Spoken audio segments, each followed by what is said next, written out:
VikesNow, I am Dustin Baker. This is either to be considered the Saturday or the Sunday edition, depending on when you watch it. But the moral of the story is we are 15 days, so essentially 2 weeks away from free agency. The NFL really gets cracking on legal tampering day. It's a weird title, but I can tell you from experience that is when the dominoes start falling. You hear people could still back out from deals like Zadarius Smith and the Ravens in 2022, but for the most part, all the action starts in 2 weeks. And then the NFL Combine, incidentally, is this week. And that's where like the hints and shit start to come up about, where players might go. And most general managers get in front of a microphone. So we're here tonight to talk all things Vikings. We're here with Justin from the Purple Persuasion. He is the Wizard of Oz from the Purple Persuasion, coming out from behind the curtain tonight. Justin, how are you? Good. I'm doing very good. Thanks for having me on your show, Dustin. Appreciate it. Oh, hell yeah. Dakota, this is your first time being a questioner of other guests on the other side of it. How are you feeling? I'm excited. I've been a veteran of the show now, so I'm excited to get the feel for the other side, so to speak. Yeah, right on. All right.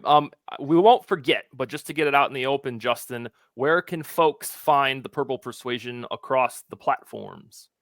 Yeah, thank you. TPP Skull, that's most people know us. That's our Twitter handle, our Instagram handle. We also have a YouTube platform. It's we're kind of getting into that a little bit, but it's The Purple Persuasion on YouTube. But most of the platforms you can find us on TPP Skull. Excellent. All right, we're going to jump right into this. We got about 5 questions for you, all Vikings themed. I've asked a lot of guests in the past week about their predictions on Kirk Cousins and Danielle Hunter, so I'm going to take a slightly different angle with you tonight. You're off the hook a little bit. Right. Regardless, or you can give whatever response you would, whether Cousins is back, whether Cousins goes to play for the Falcons, what should the Vikings target in rounds 1 and 2 or so of the draft? With the right to change my opinion, but as of now, it's hard to tell. I do think kind of Kirk is going to be back, but I do think this is the time for the Vikings to kind of move up and trade up for one of those quarterbacks.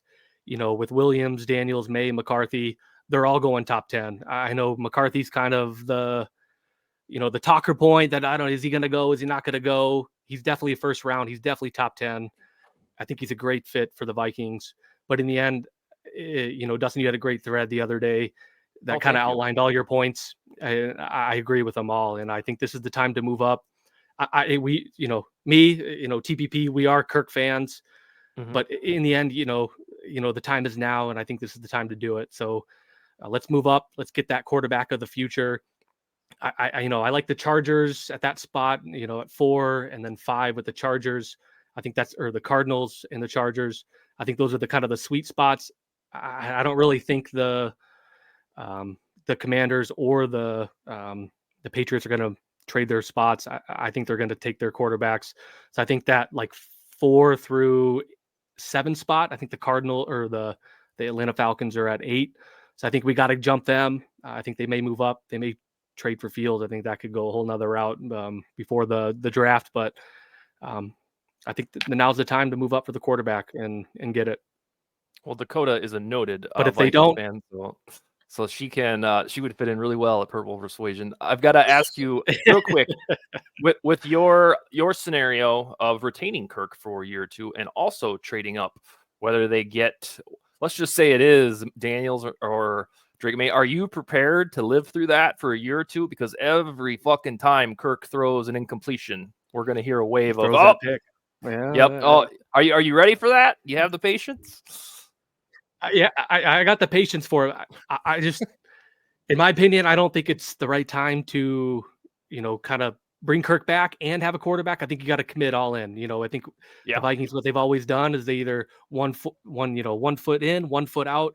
I think they got to commit. They either commit to Kirk and then we go all in, spend that first round pick on a defensive tackle, defensive end, or you go that quarterback route and there's going to be growing pains. It's every quarterback had it. Mahomes, Allen, they all had kind of a rough first season, but in the end, it'll either work out or it won't work out. So I think the Vikings got to commit, put it all in or put it all out. So that's kind of where we stand, but it's fun. It's the best time of the year for us in a little bit, and to some circumstances, it's lot of gossip, a lot of rumors, who's going to do what. And, at this time of the year, we don't have concrete information. You got to kind of just go with what we got. So I'd like us to move up. They don't, let's support Kirk. And I think if they go with Kirk for a year or two, they got to go all in, and they got to spend that first round pick and even that second round pick on a quarterback or on a defensive player. So that's kind of where I will hope it goes, but we'll see. Yeah, when you talked about one of the most fun times of the year, for anybody that's new to content creation or even just content consumption, I swear, and I have the numbers to back this up, traffic on shows or traffic on writing goes up threefold right now, March and April, than even the regular season when the Vikings are like 10-1. It still is like this. It's the bees to honey for NFL content right now. Even when the Vikings are good, it's really weird. It took me 3 years to finally this isn't an outlier. Because I always thought when I was new to the writing about the Vikings, the regular season's coming up, everybody's going to start reading now. But it's the opposite. People start to drift away or go back to ESPN or something. And then in March and April, it's a bonanza. So that's a lesson for anybody watching. That's why you see so many damn articles about mock drafts, is because it's the big speculative, who are they going to get? All right, Dakota, what do you got for Justin of TPP? So, unlike Justin, I am actually going to ask you about JJ and Daniil and Kirk and all that. Because clearly with my 2 pictures of Kirk Cousins, I have no feelings about him whatsoever. So with this new announcement about the cap space extension, does that change your opinion as to whether or not we can actually sign JJ, Daniil, and Kirk? Or are you still kind of the mentality that it's one or the other, or 2 versus 1 sort of a thing? I think they can get them all now if they really wanted to. I mean, I don't know who had it. I think it was Matt Fries or somebody that really put a really thorough kind of outline blueprint together of how they can sign all 3 of them right now. And I think that's perfectly accurate, whether that was all before the cap space went up. And I think with the cap space going up, I think it just makes it even easier. But in the end, I don't really think it has a big impact. All players are going to have their own inflation aspects to it. If JJ wanted 30.5 million or 31 or 32, he'll get an extra million or 2 out of it. And all the other players, down the fold, will get it too. Maybe not some of the, tier 3 players or, how they classify the free agency classes. But in the end, I don't think it had a big impact. They're all going to get their money. If the Vikings wanted them all back now, they can get it. I think the problem is you're going to have some cap space issues in 2025 and 2026. And I'm in the camp. I'm a big fan of Kwesi, and I just don't think they brought in Kwesi to go back to that route. I think he was brought in to get this roster younger, get this salary cap situation fixed from what from Rick did. And, I just don't see him reverting back to that behavior and that aspect. And I just see him kind of moving forward and wanted to go younger and getting this salary cap fixed. And that's what he did. And I just don't see him signing all those 3 players. I think JJ's a lock. I don't see any circumstances where he's traded or not brought back. I think you either get Kirk or you get Hunter back, one of those 2, if you're going to play that kind of realm or card. But in the end, it's I think it's getting younger, getting it on a rookie contract. Kwesi said it before. Kevin O'Connell has too, and I think it's gonna be interesting. But I do think, that's the kind of the route that the Vikings are going to go. But I don't think the cap space expansion kind of plays a role into all this. One of the weirdest grievances or complaints about the Vikings in the last couple seasons is, Kwesi keeps running it back with the same roster. It is absolutely mind-boggling how quickly he has turned the roster over. I think Luke Braun even had a visual tweet of it this week where he crossed out all the guys that are gone. And if anything, Vikings fans should be mad about how much it's turned over, not about how much it's the same. It's really wild that it's really I think it's because people see Kirk as QB1. They're like, oh, these bastards are running it back.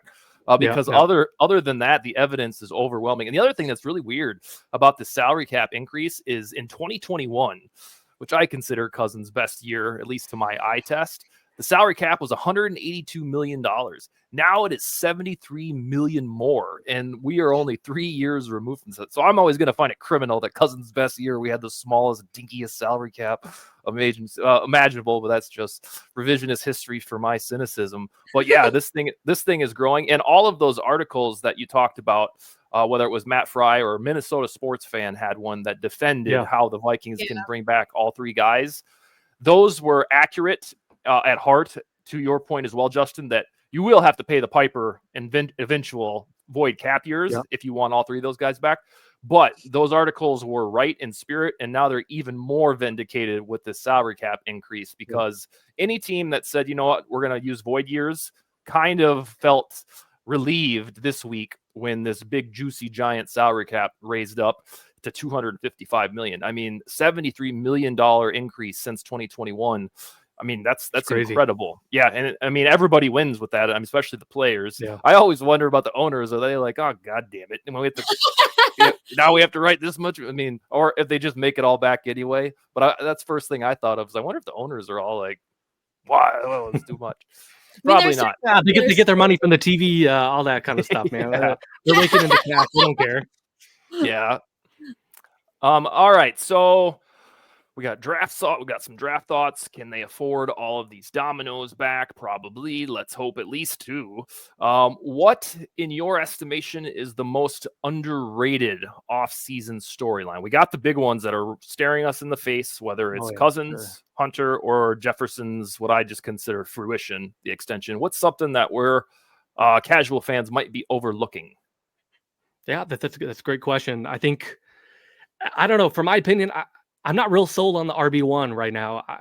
We all, maybe not all, I don't want to speak for everybody, but I'm not sold on Alexander Madison. I do like Ty Chandler a lot, but I don't know if he can handle a true RB1 role. So I think that's kind of something that's underrated right now that maybe nobody's thinking about.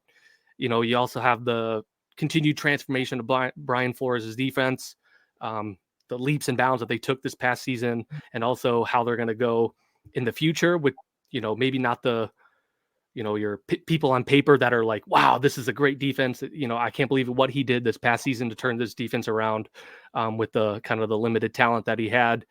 And, the third thing that I was kind of thinking about, but was the TJ Hawkinson. I do think he's going to start the season on the physically unable to perform list.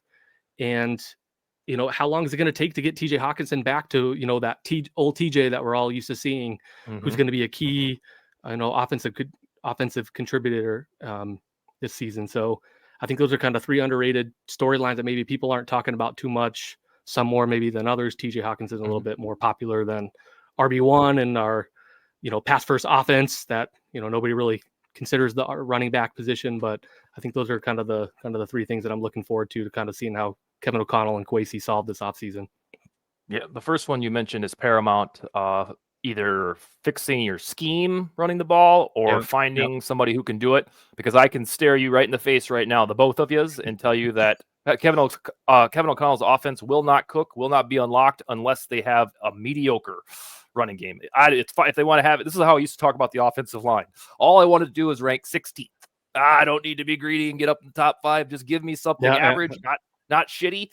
That's where we're at right now, because it's great that O'Connell, the former quarterback, likes to throw the football like a fiend. But if you can't, if you get out to a 24-3 lead and you can't just run the ball and, just get out of Dodge and you just can't do it, then every single time that team is going to come back. And that's why we have all these close games, is because the Vikings cannot just stomp on the throat of a team. The usual grievances, hey, well, they're playing not to lose. It's like, no, you can't run the ball effectively. That's what normal teams do when they get a lead. It's get first downs, move the sticks, and then throw your, kill shot touchdown to blah, blah, blah. But the 100%. Vikings under O'Connell just haven't been able to do that. And I think it gets glossed over because in a pass-happy NFL, we're excited that we have a guy who loves to throw it all the time. And I'm right there with them. But when you do run the ball, you have to do it at least average. You can't rank 27th, for a while there. No. What was it, the first month of the season? We were ranked 32nd in attempts and it wasn't even close. I mean, they weren't even bother running the ball. So yeah, I think they know it too. I think they know that we can't do this. So. Yeah, but they had it last year too. With they knew the running game was an issue. They brought in Oliver. They doubled down on Madison, and something has to change. And I agree with you, Dustin. I think it's a scheme thing or how they run it, and maybe he was too. O'Connell was too committed to Madison for too long of the season. I know I'm not calling the plays. I'm not going to sit there and tell you who missed the gap. Was it O-line or whatever, tight end? But in the end, I think it is an underrated, conversation that needs to be talked about, and it's going to be seeing how they address it in the offseason. Some big free agents. I don't think they're going to pursue any of those, but maybe they draft another guy late round or something like that. I think that'll be interesting. Yep, and we're so spoiled because since 2007, we always had an Adrian or a Dalvin with a little mixture of Asiata for a season because of Adrian's suspension. But we get smacked in the face when those guys are no longer here, and we're like, ooh, yeah. So I think we really got used to a custom of living, a style of living, and now, God bless them, thinking Madison could do the trick. He's probably best served to be in his old role, which is a pretty darn good RB2 behind the Chandler or the Marshawn Lloyd, whoever they draft. Yep. All right, Dakota, what do you got next? All right, so this for me personally has kind of been what the kids are calling my Roman Empire, and it's something that I'm interested to know if other people have been thinking about too. Kirk Cousins never injures his Achilles. Where do you think we go? Do you think we go all the way? Do you think that we're first round exits again? And I know it's kind of pointless to kind of debate as to what happens if he doesn't, but I think it's interesting. That's a great question. That Niners game, that Packers game, and we threw out a bunch of tweets. The highlight of the whole season was when Jordan Addison jumped into the crowd on the touchdown and just Lambo leaped into it, and that was like the peak Vikings last season. It was like Kirk's on fire. We're digging ourselves out of a hole out of 1-4, and things are looking upward. We just beat the 49ers, and who knows what was ahead. It's the what if game. I'm not a huge fan of it because it's, who knows, but Kirk was playing at an all-time level there, and got to give him respect, got to tip your hat. And, if he does come back, support it, and hopefully he can play at that level. But, 36 and coming off an Achilles injury, he may never be the same, but, that's something that the coaching staff and Kwesi's got to figure out, and who's got to trust him. I agree with you here, and I have a good reason for it. About 6-7 weeks ago, right after the season was over, I wrote an article for Vikings Territory detailing the 5 best moments of the season, and I agonized between what you ultimately announced as number 1, the Addison touchdown. The reason I said that one was because it was the first time, I think, in 4 years we were finally beating the shit out of somebody. And it happened to be the Packers. It happened to be at Lambeau Field. And it really genuinely felt like this thing has turned around. The turnovers aren't just flooding into the box score. Yeah. But I debated, for about half hour that night between Dobbs' touchdown to Powell, because it was so out of nowhere, and then just beating the 49ers on the whole. Probably Addison's catch there, because that was a game they absolutely needed to have to solidify their legitimacy of, we can be a powerhouse in the NFC if we get our shit together. So those are the moments that I for sure will remember when I think back on this season. But I agree with you. Number 1 was, was it interception by Metellus, or was it a fumble recovery? And then Metellus, I think.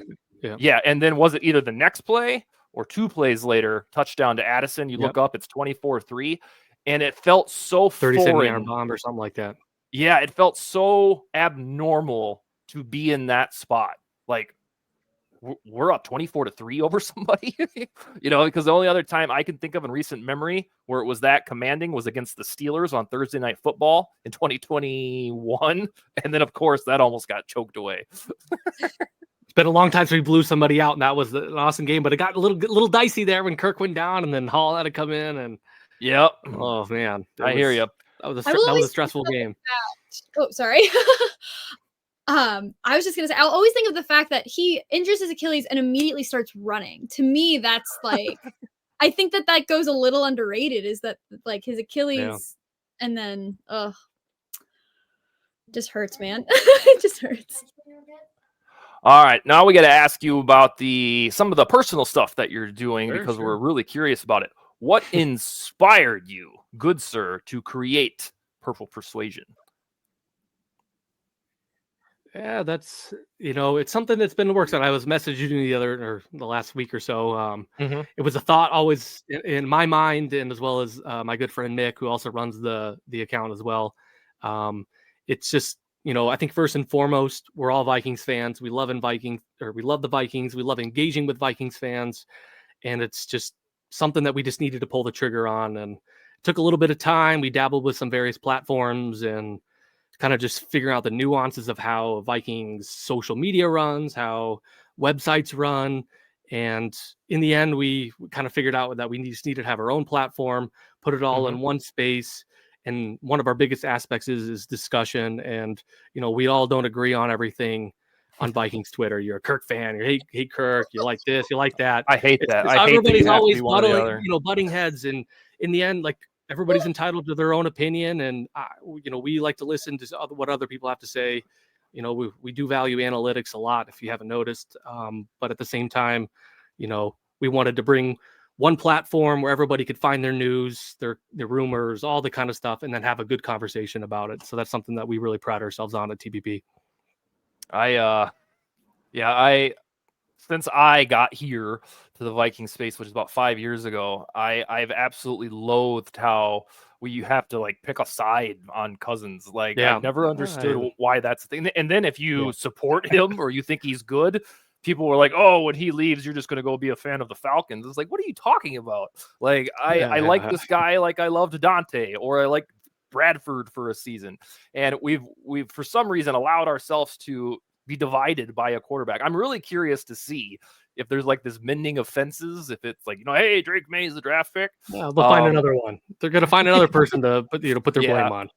I hear you. But yeah, I don't know that other fan bases do that about a certain, like a quarterback. If they're like, "Hey, are you pro Kirk or anti Kirk?" It's like, what are we talking about? Like this, it's like the laundry debate. We're cheering for the guy with the horns on his helmet. Like, I know, I think Nick Mullins is awesome. Like, he's so fun to watch. He gives a lot of good games, man. He does. I swear, Yannick Eckhart spent 6 weeks with me here stateside. He's from Germany, and he writes on Vikings territory. Yep. And there was a game, I think it was one of those shitty games against the Lions or the Packers, where it was 2nd and 28, and he was like, "Well, that's cool. We got Mullins. Like, we're gonna be just fine." And we never said that about Kirk. It was 2nd and 28, and the next play was a completion to Jefferson, and it was a first down. And so, yeah, I've grown now after the fact to really enjoy Nick Mullins, because I remain convinced if the Brian Flores defense didn't die the minute he became the starter, Mullins would have had his own little Joe Flacco tale. It's funny. I wasn't on Twitter up until like 2 years ago, and I actually, believe it or not, I used to be a Kirk anti up until about the 2021-2022 season, and then really? No, I didn't know that. I didn't know that. You're on the Kirk stand side. I don't know. Like, hello? Would not expect that of me. My last question here kind of goes alongside that. As a fellow content creator, for me, I think where I envision myself in the future is like the biggest thing. So what is your vision for Purple Persuasion? Like, where do you see this going in the future, and like, what are your hopes and dreams for it? Yeah, that's a great question. It's here at TPP, we just love putting out content. We love how people interact and engage with, all sides, opinions and everything. And it's, it can get hard at times to, keep up with everyone, but at the same time, we really do enjoy just putting out that content, continuing to find one place where everybody can find their stuff and just interact and have a discussion. That's one of our biggest, proponents of what we're trying to do. We love to see everybody's opinions, and, it's okay that we all don't agree on everything. And I think people just get too this and this, and it's just, let's have a discussion. I'm interested in what you have to say about this or this. And we've had, it can get crazy sometimes. You guys see Twitter and everything, or X or whatever they call it now, but it's at the same time, it's interesting. We've met a lot of great people. We've had a lot of great DMs with a lot of people, And it's just something that we hope is to continue to provide one platform for people to, discuss Vikings news. We do have our newsletter dropping in 2 weeks, which I would like to put a little shameless plug in there. You can sign up in our bio. But that's going to be about 2-3 minute read, for people to see, get all their Vikings news and all in one spot. It's free, no cost or anything like that. So that's something we got coming up here in the pipeline. And we also are going to be putting out there with collaborating with other podcasts, people, Vikings fan websites. Dustin, I've always appreciated your work from day one. I did tell you that when we met like 2 years ago or a year and a half ago. So it's something that I've always admired, and something that I want to give back to everybody else and talk Vikings fans with all the people that are trying to create content. So a lot more to come, but we're only 6 month-ish in. Really happy where we are now, and looking to grow more. So you're going to do video and written? Is that correct? Yeah, not so much. We don't have like a website or anything coming up. Something down the road we're going to get into. Definitely video. Podcast popping on people's show, and just talking Vikings with people. I think that's kind of we have our opinions. We try not to push all of our agendas and opinions. We like to see what other people have. We bring our own discussion, but at the same time, I think that's something that we're going to be launching here. I got a couple more podcasts lined up with some awesome Vikings people that we're looking forward to. But this is a great starting point. And Dustin, thank you again for having us on your show. And it's been it's been fun. It's been really fun, and a lot of cool fans, and we appreciate everybody interacting and everything. And it's cool. Well, the pleasure is all on this side, man. We're going to be doing close to draft time. We're going to have like a mock draft, and this platform, the StreamYard, allows like 10 folks. So if you'd like to get in on a mock draft, yeah, it would be fun. We're going to need mock drafters. So just to go through, if we have 10 people, we could probably get away with going through at least 2 rounds, maybe even 3. And so if you're interested in mock draft, we love mock drafts. There's only so much you can talk about, but people are like mock drafts. This, we get the comments of this is never going to happen. This person is never going to that fall. But it's like, come on, people. Like, there's only so much we can talk about. It's all about, discussion and engagement. Who do you like here? Defense, offense, whatever. And I think that's what's fun about it. So huge fan of mock drafts, and be happy to do it if you'd like. Okay. Yeah. I'm going to put you down then. Cause we got a handful in house that will be down. But I'll reserve you a spot. And then if the schedules align, that'd be sweet. All right. Here's what I usually do. Dakota, you got any closing arguments for this episode? Once again, I would just like to remind everybody that the Minnesota Vikings will be re-signing Kirk Cousins on March 4th. For no reason other than because I think it's a great day to do it. I have there's not your birthday. No, not at all. Not at all. March 4th. That's very interesting. That's not it's far the Monday away. before free agency. I mean, come on. I actually have. Next week's gonna be fun. I think we're gonna get a lot of news next week. Justin, any closing arguments from you? No, I just thank you again. We appreciate it, and just we value all opinions on here on TPP. So bring them to want to debate us, want to have fun. We're all about discussion and having fun. So yeah, that's all I can say. Excellent. Well, again, we appreciate you joining. Later this week on the show, or excuse me, this coming week, I think we're going to have Ben Lieber on Wednesday. Working on Harrison Phillips. I think he should be next week or the following week. And then Paul Charchian, I think, is the week after that. So you're in good company there, Justin. We will talk to you next time you hit our line. They're all great people. All of them. It's great people. Yeah, whenever you want to come and chat, you let me know. You let Dakota know. We'll make it happen, all right? Absolutely. Thank you so much. Appreciate it, both of you. Yeah, take it easy.